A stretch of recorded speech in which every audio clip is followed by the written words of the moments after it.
그러면 갑시다.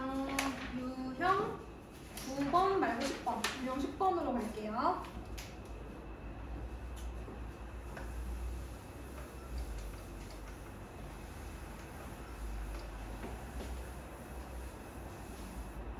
유형 10번으로 가시면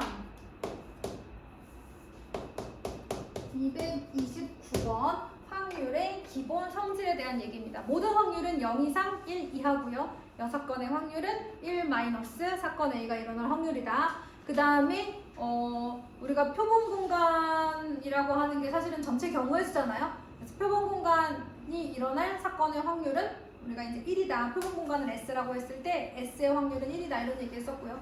아무것도 일어나지 않는 공집합.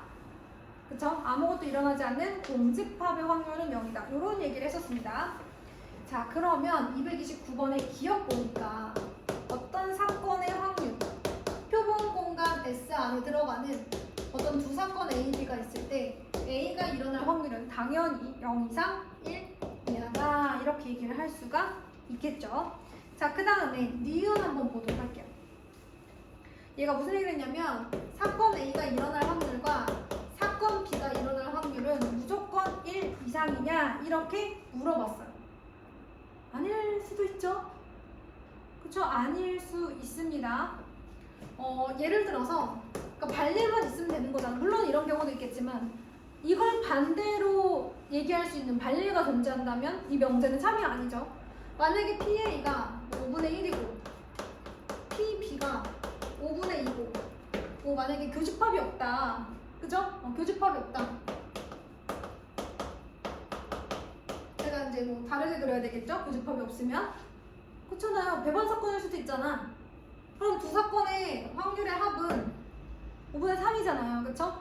꼭 1이 넘지 않을 수도 있습니다. 자, 그 다음에 디귿 1 마이너스 그 표본 공간 S가 일어날 확률은 공집합이 일어날 확률과 같다라고 했는데 얘는 맞아요, 틀려요? 맞죠? 왜냐면 표본 공간 S의 확률은 무조건 1이잖아요. 왜냐면 표본 공간은 전체 사건의 경우였으니까. 우리 그 개념 기억나세요? 표본 공간이란 전체 사건의 경우의 수다라고 제가 그때 얘기를 했었어요. 책에서 보시면 표본 공간이란 어떤 시행에서 일어날 수 있는 모든 결과의 집합 이렇게 되어 있어요. 그 결과 하나하나가 근원 사건이었고 모든 결과의 집합이 이제 표본 공간이었습니다. 자, 232번으로 갈게요. 자, A 상자에는 1, 3, 5, 7 숫자가 하나씩 적힌 4장의 카드가 들어있고 B라는 상자에는 1, 2, 3, 4, 5의 숫자가 각각 적힌 5장의 카드가 들어있는데 두 상자 A, B에서 임의로 각각 카드를 한 장 꺼낼 건데 꺼낸 두 카드에 적힌 숫자의 합이 두 숫자의 합이 4 이하 이거나 또는 3의 배수일 확률 이렇게 물어봤습니다. 두 숫자의 합이 4 이하인 사건을 제가 A라고 하고 3의 배수인 사건을 B라고 해보죠. 두 눈의 숫자의 합이 4 이하이거나 두 눈의 숫자의 합이 3의 배수인 사건에 대해서 한번 보겠습니다. 그 숫자의 그 합이 4가 되는 그 숫자를 순서상으로 한번 적어볼게요. 그러면 이제 우리 경우의 수를 집합의 원소로 쓸 거잖아요. 합이 4 이하가 되려면 일단 이런 경우 있을 거고요. 그쵸? 또 뭐 있어요? 이런 경우 있지 않을까요? 맞아요. 요렇게 나올 것 같고요. 그 다음에 합이 3의 배수려면 일단 합이 3인 경우가 1, 2 1, 2밖에 없잖아요. 그쵸? 합이 3. 그 다음에 또 다른 3인 경우는 나오지 않고요. 그쵸? 그 다음에 합이 6인 경우 1, 5, 3, 3, 5, 1 이렇게 되겠네요. 그쵸? 그 다음에 합이 9인 경우 있나요? 5, 4, 7, 2 이렇게 될 것 같은데 그치? 또 12인 경우도 있네요. 됐나요? 그렇다면 이렇게 얘기를 해보자. 합이 4이거나 그 다음에 3의 배수 1 확률 뭐 이렇게 얘기를 했는데 공통인 게 있나요 여러분? 공통인 거? 1, 2가 있네. 나머지는 보이진 않네요. 그쵸? 공통인 게 지금 하나 있는 걸로 보여요. 그럼 일단 전체 경우의 수 중 표본 공간의 경우의 수는 몇 가지가 되나요? 요 4개 중에 하나를 뽑고 요 5개 중에 하나를 뽑는 거 아니에요? 그러면 저 4개 중에 하나를 뽑는 경우의 수 곱하기 5개 중에 하나를 뽑는 경우의 수니까 20가지죠. 그러면 사건 A가 일어날 확률, 우리는 이제 A 또는 B가 일어날 확률에 사건의 확률을 줘야 되기 때문에 A 더하기 B가 일어날 확률에서 마치 교집합 하듯이, 아니 저기 합집합 하듯이 미안해요. 합집합 하듯이. 합집합의 확률이잖아요. 합집합의 원소의 개수를 전체 경우의 수로 나눈 거예요. 그럼 마찬가지로 경우의 수 구하는 공식에서 다 전체 표본 공간의 원소의 개수로 나눈 거죠. 자, 무슨 말인지 알겠어요? 원래는 너네 합집합의 원소의 개수 어떻게 구했어? 이렇게 구하지 않아? 이게 원래 원소의 개수 구하는 공식이잖아. 여기서 이걸 전체적으로 표본 공간의 원소의 개수, 즉 NS로 다 나눠준 거 아니야? 확률이 전체 경우의 수분의 특정 사건이 일어날 경우의 수가 확률이잖아. 전체 경우의 수분의 특정 사건이 일어날 경우의 수가 되는 거지. 자, 너네가 좌변을 전체 경우의 수로 나눠줬다면 우변도 전체 경우의 수로 나눠줘야 되잖아. 그럼 이게 뭐야? A 합집합 B의 확률, 전체 경우의 수분의 특정 사건이 일어날 경우의 수. 이게 뭐야? NS분의 NA가 A가 일어날 확률 아니야? 전체 경우의 수분의 사건 B가 일어날 경우의 수가 사건 B의 확률 아니야? 이렇게 구한 거예요. 자, 그렇다면 PA는 20분의 4, PB는 하나, 둘, 셋, 넷, 다섯, 여섯, 일곱. 그다음 마이너스 동시에 일어나는, 즉 교집합이 20분의 1. 이게 교집합이야? A 교집합 B, 그치? 이렇게 풀게 되겠습니다. 그 다음에 236번 한번 해볼게요. 흰 공이 3개, 검은 공이 5개 들어가 있는 주머니에서 임의로 2개의 공을 동시에 꺼낼 때 그랬어요. 자, 그럼 나오지? 뭐가? 전체 표본 공간의 원소의 개수, 전체 경우의 수라고 하지? 표본 공간의 경우의 수 몇 가지야? 8 컴비네이션 2 아니겠어? 그럼 몇 가지야? 28가지가 되겠지. 전체 경우의 수는 바로 나오겠어요. 자, 그럴 때 꺼낸 공이 같은 색일 확률 그렇게 얘기했어요. 그러면 생각해보자.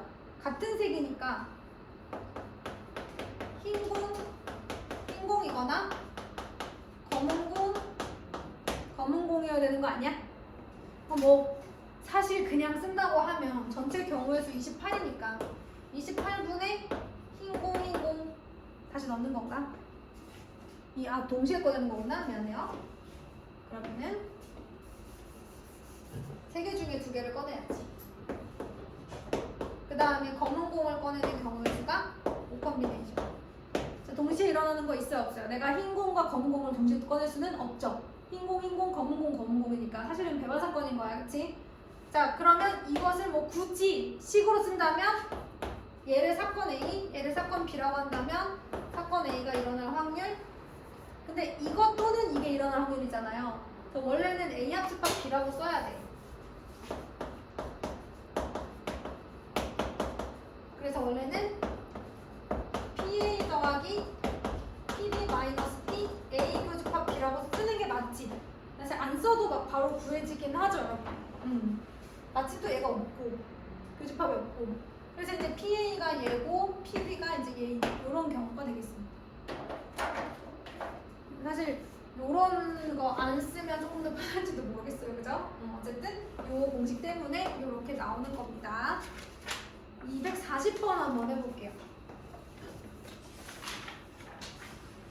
제가 오늘 240번, 244번을 한번 해보겠습니다.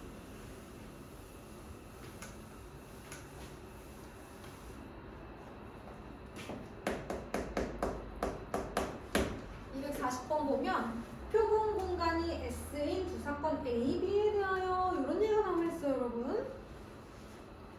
자, P, A가 3분의 1이고요. P, B는 2분의 1인데요.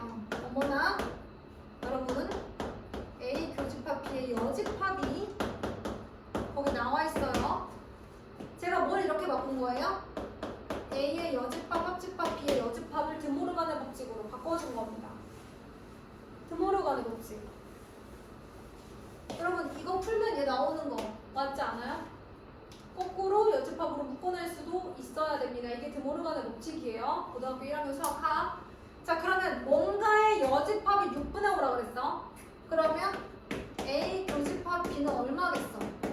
1 마이너스 여집합이지 뭐지? 6분의 1이 교집합의 원소 저기 확률이죠. 즉 A와 B가 동시에 일어날 확률이 6분의 1. 두 사건에 동시에 발을 걸치고 있는 원소 전체 경우의 수분의 그 원소의 개수가 6분의 1의 확률을 가진다는 거예요. 자 그러면 다 했죠? 그럼 어때요? 그냥 그거 집합 구하는 거랑 똑같지 않아요? 왜? 집합을 표본 공간의 원소의 개수 즉 전체 경우의 수로 나눈 것이 확률이기 때문에 그렇다. 제가 계속 얘기하고 있는 거예요. 이제 풀 수 있겠죠, 여러분? 제가 좀 말이 빠른가요? 서로 다른 두 개의 주사위를 동시에 던질 때, 적어도 한 개의 주사위의 눈의 수가 4 이하일 확률 이렇게 있어요. 적어도 한 개의 주사위의 눈의 수가 4 이하일. 서로 다른 두 개의 주사위를 동시에 던진다고 했거든? 그럼 봐봐. 두 개의 주사위가 있어. 그럼 얘만 4 이하가 나올 수도 있고 그치? 얘는 아니고 B만 4 이하의 눈이 나올 수도 있고 둘 다 4 이하의 눈이 나왔을 수도 있는 거죠. 이게 바로 적어도 한 개의 주사위의 눈의 수가 4 이상이라는 거예요. 그럼 만약에 이것의 여사건이라고 하면 뭘 말하는 걸까? 둘 다 4초가, 그죠? 즉 5 이상의 눈이 나오는 경우의 수가 되죠. 두 주사위가 눈의 수가 모두 5 이상인 경우의 수가 되겠죠. 그러면 첫 번째 주사위에서 그 5 이상의 눈이 나올 확률이 6분의 얼마예요? 5하고 6이니까 2 아니에요? 그치 않니 얘들아? 전체 경우의 수를 해볼게. 주사위 2개 던졌어요. 전체 경우의 수 몇 가지야? 36가지 아니야? 그 중에 첫 번째 주사위에서 5 이상의 눈이 나올 확률 2가지. 동시에 두 번째 주사위에서도 5 이상의 눈이 나올 확률은 5, 6 2가지니까 이렇게 된다고요. 이게 바로 우리가 원하는 여사건의 확률이라고 해요. 그러면 이제 뭐 하면 돼, 너희들은?